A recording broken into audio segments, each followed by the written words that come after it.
क्योंकि मैं लाहौर में हूं तो मैंने कहा एक और चैंपियन से बात कर ली जाए। मतलब इनसे वैसे तो मैदान में बड़ा डर लगता था।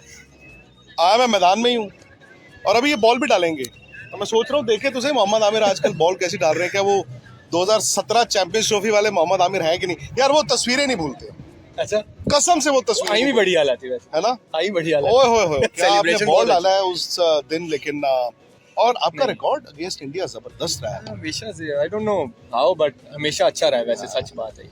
लेकिन उसमें फिर वही बात आ जाती है जो मैं बड़े दिनों से यहाँ पे सुन रहा हूँ पाकिस्तान में कि जी हमारी टीम को क्या हुआ है। तो मैं आपसे ये जानना चाहता हूँ, आपने कहा कि जी हमेशा मेरी परफॉर्मेंस आ जाती है बड़े मैच में अगेंस्ट इंडिया आ जाती है, तो सिर्फ स्किल होती है या वो गुर्दा भी आपको करना पड़ता है?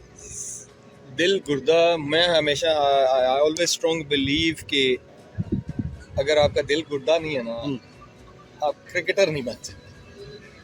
अच्छे लेवल पे परफॉर्म नहीं कर सकते आप। क्रिकेटर तो शायद एट सम पॉइंट आप बन जाओ, मेहनत एक तो मेहनत होती है, लेकिन बड़े मैचेस में आप परफॉर्म नहीं कर सकते क्योंकि ये गेम आ ही जब प्रेशर गेम्स आते हैं ना, लाइक यू सेड कि इंडिया पाकिस्तान के गेम आते हैं, वहाँ पे फिर इसका और इसका गेम आता है, तो वो बड़ा नहीं है ना, फिर आप अपनी स्किल्स में बहुत पीछे रह जाते हैं। आप ये 40 सेकंड आपने बात की है, क्या इसमें ही आप इस वक्त पाकिस्तान की क्रिकेट को बयान कर गए? I think so.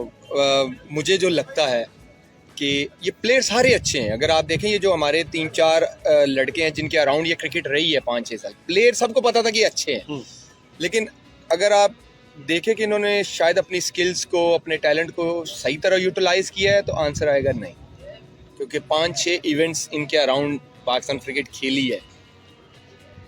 सीरीज में शायद परफॉर्मेंसेज होंगी, लेकिन मैटर आपने भी हमारे प्रोग्राम में कहा था कि ठप्पा तब लगता है जब ऐसे इवेंट्स में आप परफॉर्म करते हो, क्योंकि आज आपने खुद ही चैंपियन ट्रॉफी को 8 साल हो गए, लेकिन आपने वो बात की है। मुझे याद है यार, आप उधर से भाग रहे हो। फिर 2009 का मेरा पहला ओवर जो दिलशान का लोग अक्सर वो मुझे याद करवाते हैं। ये ऐसी जगह होती है जहाँ पे आपको एज अ प्लेयर परफॉर्म करना होता है, सीरीज लोग भूल जाते हैं। ये जो आपने बात की ना कि हमारी जो लॉट थी 5-6 साल, अगर आप इनकी इवेंट्स की परफॉर्मेंस निकाले ना, तो वो नहीं डिलीवर कर सके, तो आंसर यही आएगा। जैसे मैं आपको आमिर भाई, इसमें फिर वही बात आ जाती है कि एक होता है कि आपके पास जो प्लेयर हैं आप उनको बैक करते हो, आप क्रिकेट ऐसे ही चलाते हो, आप बनाते हो, शायद आप फॉर्मेट का सोचते हो चले यार लेकिन बैक किया तो 5-6 साल मिले ना। तो वो नतीजा क्यों नहीं आया? मतलब 5-6 साल में ऐसा क्या हुआ? और आप खुद कह रहे हैं कि पोटेंशियल भी शायद था, बट 5 साल एक बड़ी मियाद होती है उस पोटेंशियल को हकीकत में तब्दील करने की। तो इसका मतलब क्या है कि आपके पास टैलेंट नहीं है इसके अलावा? इसके बहुत सारे रीजंस हैं। इसके रीजंस ये हैं कि इन 5 सालों में आप गिने गए ना, तो चेयरमैन कितने चेंज हुए, कितने कैप्टन्स चेंज हुए, कितने सेलेक्टर्स चेंज हुए। जो मुझे लगता है अभी भी अगर आप जाएं तो 2019 तक पाकिस्तान टीम ठीक थी, करती आ रही थी। 17, 18, 19 ये 3 साल हमारे बड़े अच्छे गुजरे, लेकिन 20 में जैसे ही मिकी आर्थर वगैरह गए, सारे गए, तो चेयरमैन साहब चेंज हुए, फिर मिसबा भाई और वकार भाई आए। उनके कुछ ऐसे फैसले थे जो अभी तक डैमेज कर रहे हैं पाकिस्तान क्रिकेट को। अच्छा, अभी तक कर रहे हैं, जो मुझे लगता है क्योंकि वो अपने उस साल के अंदर आई थिंक उन्होंने कुछ 36 लड़कों के डेब्यू करवा दिए थे, अगर आप याद करें, क्योंकि कोविड भी था। 36-40 लड़के ऐसे बहुत ज़्यादा। यस।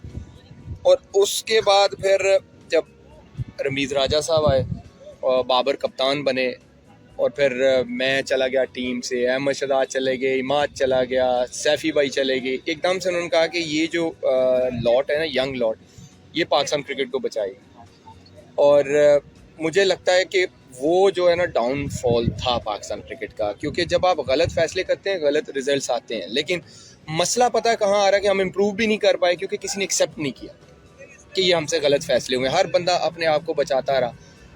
और पाकिस्तान क्रिकेट मुझे जो लगता है एक ही तरीके से ठीक होगी कि पहले, सबसे पहले आप अपनी गलतियां माने कि हाँ हम यहाँ पे गलत हैं, क्योंकि अब मैंने फिर वही बैक टू स्क्वेयर आ जाता हूँ, क्योंकि फिर आपने जिनको क्रिकेट दी थी उनसे किसी ने सवाल भी नहीं किया कि क्यों नहीं डिलीवर हो सका, किसी ने नहीं किया। अब इसमें कसूर उन लोगों का भी आ जाता है जो बड़े थे, जिन्होंने इनके हवाले की थी क्रिकेट, क्योंकि घर में छोटा वही काम करेगा जो बड़ा कहता है। अकाउंटेबिलिटी नहीं थी, तो वो असर क्या हुआ कि उनको लगा कि उन प्लेयर्स को यही लगा कि हम ही चला सकते हैं। आपको फर्क बताऊं इंडियन क्रिकेट में, अरे भाई आपने 2 बातें बोली, एक आपने बोला कि जो चलाने वाले, और एक आपने बोला कप्तान।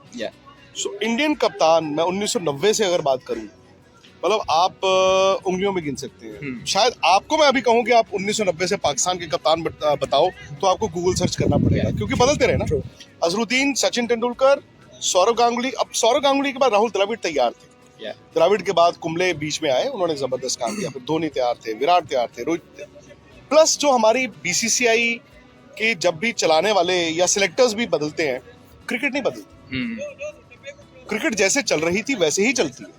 यस तो मेरे हिसाब से बोर्ड चलाने का मतलब होना चाहिए एडमिनिस्ट्रेशन। यस 100%। क्रिकेट तो आपकी अलग है ना। Yes yes. और आई थिंक मुझे जो लगता है कि उसके बाद फिर जब दादा गए, मुझे लगता है कि इंडिया लकी था कि उनको धोनी जैसा बंदा मिल गया। जो मुझे लगता है, आई बिलीव कि धोनी ने बहुत इंडियन क्रिकेट को दिया है। उसने प्लेयर्स भी दिए, उसने आपको ट्रॉफीज भी दिए, उसने आपकी क्रिकेट मुझे लगता है कि बहुत जगह, बड़ी जगह पे लेके गया, जिसके साथ विराट जो है ना फॉलो करते गए। विराट चलते गए, उनके फिर उनके हाथ में क्रिकेट आ गई, वो फुट स्टेप्स थे। मैं यही तो कहता हूँ कि जिन लड़कों के हमने हाथ में क्रिकेट दी ना, जैसे इंडियन क्रिकेट धोनी के हाथ में आई ना, तो एंड ऑफ द डे कुछ ना कुछ दे के गए। हमारे लड़कों जो 2-3 लड़कों को दी गई, उसका मुझे लगता है कि वो सही इस्तेमाल नहीं कर सके। वो अगर आप देखें तो अपनी ही परफॉर्मेंसेस में लगे रहे, टीम बहुत पीछे रह गई। कहीं ना कहीं ऐसे प्लेयर लिए गए कि अगर आमिर नहीं पसंद तो बस आमिर को किसी न किसी तरीके से साइड पे रखना है। होता था कि पसंद ये हुआ है।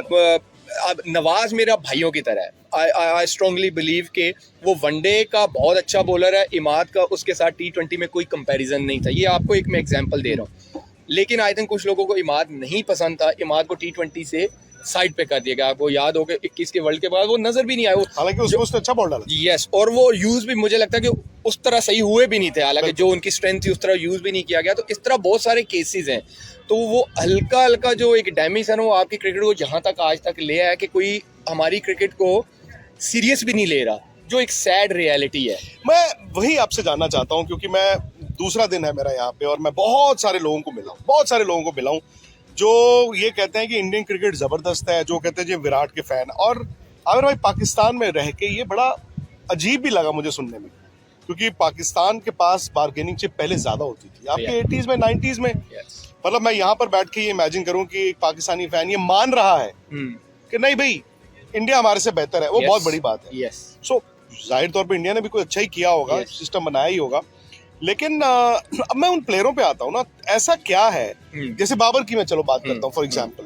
बाबर को कप्तानी भी मिली। बाबर मुझे याद है 4-5 साल पहले जब उन्होंने बैटिंग शुरू की तो हमें लगा कि विराट से कंपैरिजन नहीं, लेकिन विराट या बाकी जो फैब फोर घूम रहे थे, तो हमें लगा यार पाकिस्तान के पास एक नया लड़का है, ये शायद इस रास्ते पे जाएगा। वो रास्ते पे गुम कहाँ हो गए, दिक्कत कहाँ आई? पहले तो ये इसका जवाब तो वो बहुत अच्छी तरह बाबर ही दे सकते हैं। लेकिन जब मैं हमेशा ये कहता हूँ कि जब आप अपनी टीम को पीछे छोड़ते हैं, अपने आप को आगे रखते हैं ना, तो प्रॉब्लम्स आती हैं। और कहीं ना कहीं हमारे मीडिया का भी कसूर है, जैसे मैंने आपको बोला हमारे सिस्टम का भी कसूर है कि वो भी चीज़ें दे दी गई जिनकी ज़रूरत नहीं थी।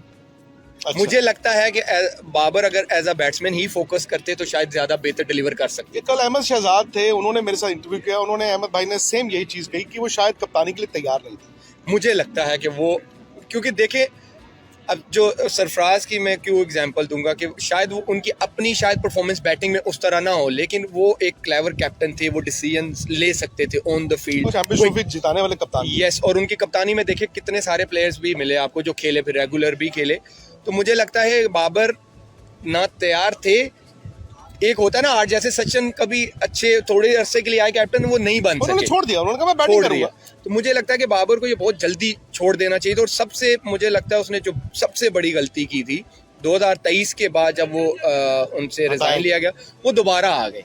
और वहां से तो उनका आई थिंक अभी तक 2 साल हो गए हैं कि वो दोबारा फॉर्म में नहीं आ सके, क्योंकि आप जब एक्स्ट्रा चीजों को अपने ऊपर हावी कर लेते हो और क्रिकेट को थोड़ा सा पीछे रख देते हैं ना, तो ये प्रॉब्लम आती है, क्योंकि क्रिकेट पहले रहती है। टीम भी बढ़ती है, क्योंकि देखिए इंसान ही है ना।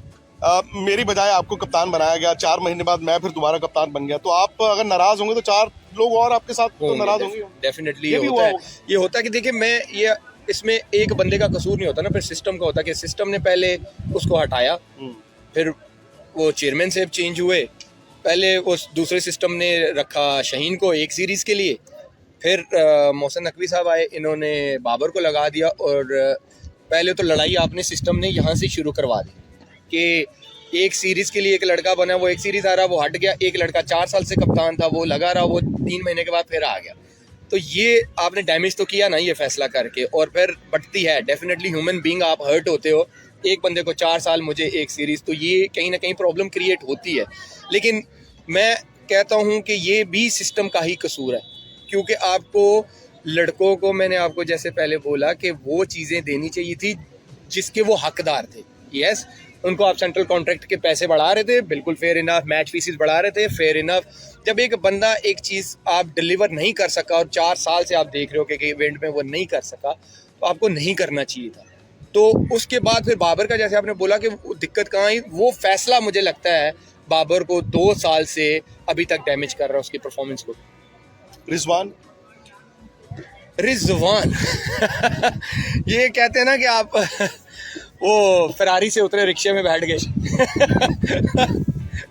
एट सम पॉइंट मुझे बेहतर लगते थे क्योंकि उन्होंने डोमेस्टिक में कप्तानी की हुई है जी। काफ़ी जगहों पे, फिर पीएसएल में काफ़ी सक्सेसफुल कप्तान रहे, टीम उनकी फाइनल खेलती रही।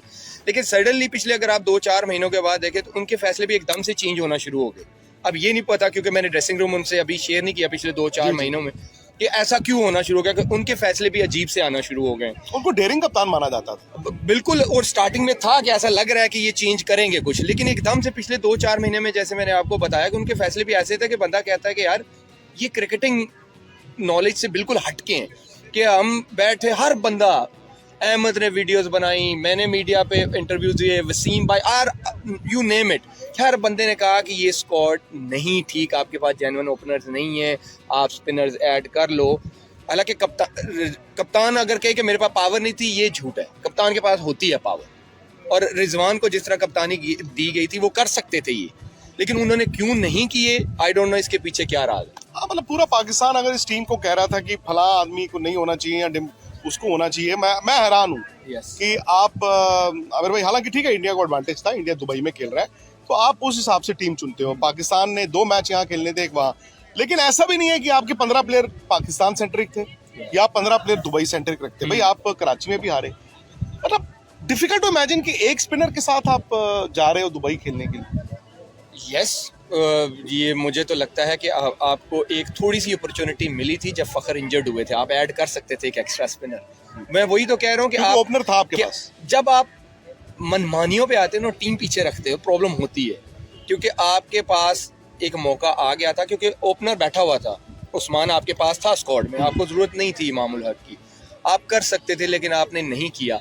मैं फिर यही कहता हूँ ना कि अब आप डेयरिंग बने, जिस तरह आपने ये डेयरिंग फैसले किए, आप डेयरिंग बने कि yes I was the person, मेरे से ये गलती हुई है, मैं डिलीवर नहीं कर सका, इसका हल क्या है, या क्रिकेट बोर्ड या ये जो मैनेजमेंट ये बैठ के इनको निकालना चाहिए। क्योंकि हम बहुत पीछे जा रहे हैं विक्रांत भाई, मुझे जो लग रहा है कि जो आने वाले हालात हैं, कहीं हम 20 साल पीछे ना चले जाए। जो अभी हालात चल रहे हैं, अगर अभी फैसले ना हुए, हम बहुत पीछे चले जाएंगे। जो मेन प्रॉब्लम आ रही है ना विक्रांत भाई, क्योंकि हम तो पाकिस्तान में यहाँ पे रहते हैं ना, हमारा जो क्राइटेरिया है ना पिछले 5-6 साल से, वो बन गया पीएसएल, जो बिल्कुल गलत है।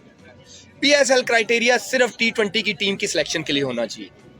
हाँ, वनडे और टेस्ट मैच थोड़ी हो सकता है। आपको बैक टू जीरो जाना पड़ेगा, आपकी जो सिलेक्शन क्राइटेरिया है ना, वो फर्स्ट क्लास परफॉर्मर होना पड़ेगा। जब तक आप वो लड़के नहीं लाएंगे, ये लड़के आपको लंबा सा, क्योंकि 4 ओवर वाला आपको टेस्ट में कैसे डिलीवर करके, मैं यही कहने लगा था, मतलब माफ कीजिएगा चूंकि मैं यहीं पे हूँ और आप ही के साथ बात कर रहा हूँ। फिर पाकिस्तान की बॉलिंग, और ये हम हर बार होता है, वो मीडिया में हम बनाते हैं सुपर हिट मुकाबला, इंडिया की बैटिंग, पाकिस्तान की बॉलिंग। आपकी बॉलिंग क्या है? आप एक पैटर्न उठाएं, मैं एक पैटर्न उठा रहा हूँ, और ये मैं शुरू करता हूँ एशिया कप कैंडी वाला पहला मैच, जिसमें इन्होंने ऊपर से नसीम शाह ने और शाहीन ने 4 आउट किए, 60 पे आई थिंक इंडिया के 4 हो गए, वो थक गए, बीच में उनको विकेटें मिलनी बंद हो गई, एंड में पिटाई हुई। इंडिया ने 270-80 लगा दिए थे बरसात में। उसके बाद India has never look back. नई बॉल पे हमें लगता है यार 5 ओवर इनके निकालने, और ये अब आपका पैटर्न बन गया है। आप पहले 10-15 ओवर अच्छे डाल देते हैं, लास्ट 10 में तो 120 ही खाते हैं, उससे नीचे बात ही नहीं करते। क्योंकि वो जैसे मैंने आपको बोला, तो बॉलर भी आपके पतली गली से बचते ही निकल रहे हैं। हालांकि हमारी बॉलिंग भी डिलीवर नहीं कर रही है। अगर आप उनके स्टैट्स निकाले तो बॉलर मैच में 10 ओवरों में 100, 120, 130 बॉलर वही हैं जो अरसे से खेल रहे हैं। अब वो ये कहते हैं कि जी इनके अलावा खिलाएं किसको। तो मैं हमेशा, मैंने जैसे आपको बोला है कि जब तक आप अपने फर्स्ट क्लास लड़कों को जो टॉप परफॉर्मर उनको चांस नहीं देंगे, आपको कैसे पता चलेगा कि हमारी बेंच स्ट्रेंथ है क्या? क्योंकि मैंने तो बार बार टीवी पे भी कह चुका हूँ कि आपकी सिलेक्शन क्राइटेरिया PSL नहीं होना चाहिए, 4 ओवर वाले बॉलर्स नहीं होने चाहिए।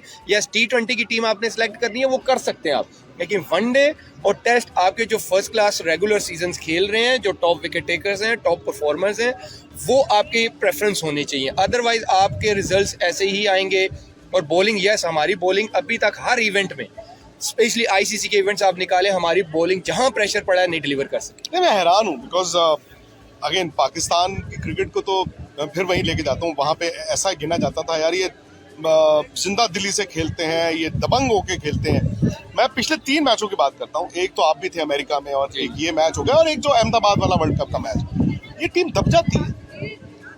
आपके वहाँ पे अमेरिका वाले मैच में भी 120 रन ही तो थे। देखें, दबना वो ऐसे हो जाते हैं, वो क्यों हो जाते हैं? मैं इसकी एग्जांपल देता हूँ। इंडिया में जब ये विराट वगैरह ने रिज़ाइन किया तो इंडियन टीम लगना शुरू हो गया था कि यार नहीं, ये थोड़े बैकफुट पे जा रहे हैं। लीडर का बड़ा रोल आता है। 2023 के वर्ल्ड कप से देख लें, जो शर्मा ने ट्रेंड सेट किया, रोहित शर्मा ने, कि यार हमने इस ब्रांड की क्रिकेट खेली है और उसका पहला एग्जाम्पल मैं सेट करूंगा। तो ये चीज जो दलेरी आप बात कर रहे हैं ना, ये लीडर से शुरू होती है। मैं कहता हूँ कि आप सिस्टम को पीछे छोड़ दें, स्ट्रक्चर को पीछे छोड़ दें। आपके पास 15 लड़के आ गए ना, मुझे लीडर बना दिया गया। उस लीडर पे ही डिपेंड करता है कि मुझे 25 करोड़ आवाम में से 15 ये लड़के दिए गए हैं जो बेस्ट है, इनमें से मैंने किसको किस तरह यूज करना है।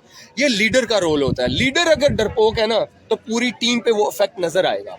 और आप देखिए, वो भले वो 23 वर्ल्ड कप में 50 ओवर में शुरू हुआ, लेकिन उसका असर अब दिख रहा है ना। वो नए अभिषेक शर्मा, जोफ्रा आर्चर 155 में डाल रहा है, तिलक और निकल के था बाहर, क्योंकि ये ट्रेंड सेट हुआ है ना। ट्रेंड सेट हो गया, क्रिकेट बदल गई। यस, मैं उस दिन देख रहा हूँ बांग्लादेश के अगेंस्ट जब मैच हो रहा था इंडिया का, यार आप 228 चेज कर रहे हो, शर्मा 41 पे रोहित खेल रहा है। हाँ। वो फिर भी मार रहा है। जब उसने कह दिया ना कि मैसेज दे दिया कि हमने इसी स्टाइल की क्रिकेट खेलनी है, अपने उसने पर्सनल अचीवमेंट छोड़ दी, वरना वो आराम से 50-70 कर सकता था। 100। लेकिन उसने एक ट्रेंड सेट किया हुआ है कि मुझे इस तरह खेलना है और आपने ये फॉलो करो। हर लड़का कर रहा है। विराट को उन्होंने एंकर रखा हुआ है, वो चल रहे हैं, उसके अराउंड सारे खेल रहे हैं। तो ये लीडर ही बताता है कि मुझे इस तरह की क्रिकेट खेलनी है और आपने खेलनी है। ये लीडर खेला। इंडिया जीत सकता है चैंपियनशिप? बिल्कुल जीत सकता है, क्यों नहीं जीत सकता, जिस तरह की वो क्रिकेट खेल रहे हैं। और मुझे लगता है न्यूजीलैंड और इंडिया हॉट फेवरेट। अच्छा जी, फाइनल में? यस, आपको लग रहा है? मुझे लगता है इंडिया को एडवांटेज है दुबई का, क्योंकि मेरा तो ये मानना है कि हाँ, आप वहाँ पे रहे हैं 20 दिन, आपको यूज टू हो जाते हैं। स्पिनर्स भी इंडिया लेके गया, बट इंडिया के बैट्समैनों को तो शायद ये जो कंडीशंस थी, ये ज्यादा रास आती। मैं कहता हूँ ये ज्यादा मार 350 पौने 400 यहाँ पिंडी लाहौर में खेलते, कहीं 400 ही ना कर देते हो। उनको ये रास आती ज्यादा। यस, बट वो न्यूजीलैंड का मैं इसलिए कह रहा हूँ कि न्यूजीलैंड के आप देखें स्पिनर्स तीनों बहुत अच्छी कर रहे हैं। और अगर वहां पे इंडिया का मैच आ गया फाइनल न्यूजीलैंड के अगेंस्ट, मुझे लगता है उनके तीनों, हमारा संडे मैच भी है उनसे, तो जो उनके तीनों स्पिनर बॉलिंग कर, अगर पिंडी में ब्रेसवेल 4 आउट कर सकते हैं ना, तो दुबई में भी वो बहुत अच्छी बॉलिंग कर सकते हैं। तो न्यूजीलैंड, क्योंकि न्यूजीलैंड भी एक कंप्लीट टीम है। अगर आप उनकी ओपनिंग देख लें, मिडिल ऑर्डर देख लें, उनके फास्ट बॉलर आपको नए बॉल से विकेटें लेके दे रहे हैं, स्पिनर्स विकेटें लेके, और उनकी फील्डिंग, तो 15 रन तो वैसे ही बचा लेते हैं। न्यूजीलैंड मुझे लगता है कि सबसे ज्यादा टफ टक्कर दे सकता है। और एक चीज जो दुबई में मैंने देखी है, एक तो स्टेडियम बड़ा है, यस, बाउंड्री बड़ी है। दूसरा, इंडिया पाकिस्तान में जो आउटफील्ड होता है रड़े पे होता है, आपने रखा ठक 4 हो गया, वहां पे वैसा नहीं है। वहां आपको दौड़ना पड़ता है। विराट का उस दिन 100 देखिए, मतलब कमाल की बात है, 36 साल की उम्र में अपने सिंगल दुक्के और सामने वाले के सिंगल दुक्के। उन्होंने कोई गैलरीज के लिए नहीं कि जी लोग विराट विराट कर रहे हैं, इधर छिक्का दे दूं, इधर स्वीप मार दूं। उन्होंने कहा कि मैं 100 नॉट आउट, चलो जी मैच खत्म हो गया, बिना रिस्क लिए। Yes. ईगो भी अपने आप अपने Yes. शांत करते हैं ना। Yes. आपने पहले कहा शुभमन गिल तू डोमिनेट कर ले मेरे को, श्रेयस अय्यर तू भी डोमिनेट कर ले मुझे, पर मैं एंड में खड़ा हूं, मैं अभी खत्म करके आऊंगा। देखिए, विराट को तो मैं हमेशा कहता हूँ कि इस जनरेशन का वो बेस्ट प्लेयर है, उसका कोई इस कंपैरिजन वक्त दुनिया मैं 2021 से कह रहा हूँ, लोग मुझे गालियां दे रहे थे, मैं 2021 से कह रहा हूँ कि क्यों किसी प्लेयर को उसके साथ कंपेयर करते हैं। उसका कोई जोड़ नहीं है भाई। क्या वर्क एथिक्स देख लें, उसकी जो क्या कहते हैं क्रिकेटिंग माइंडसेट है, उसको बहुत आगे है। एक बंदा जिसकी रेशियो चेजिंग में सबसे ज्यादा है, सोचे कि वो मेंटली कितना स्ट्रांग होगा। सही बात है। कि और ICC के इवेंट्स में उसने ऐसा किया हुआ है, तो ये छोटी बात नहीं है। तो व्यूअर्स, उम्मीद करता हूँ आपको हमारी वीडियो बहुत अच्छी लगी होगी। वीडियो अच्छी लगी हो तो वीडियो को लाइक और चैनल को सब्सक्राइब ज़रूर कीजिएगा और वीडियो को अपने दोस्तों से ज़रूर शेयर कीजिएगा। Thanks for watching. मिलते हैं नेक्स्ट वीडियो में बहुत जल्द।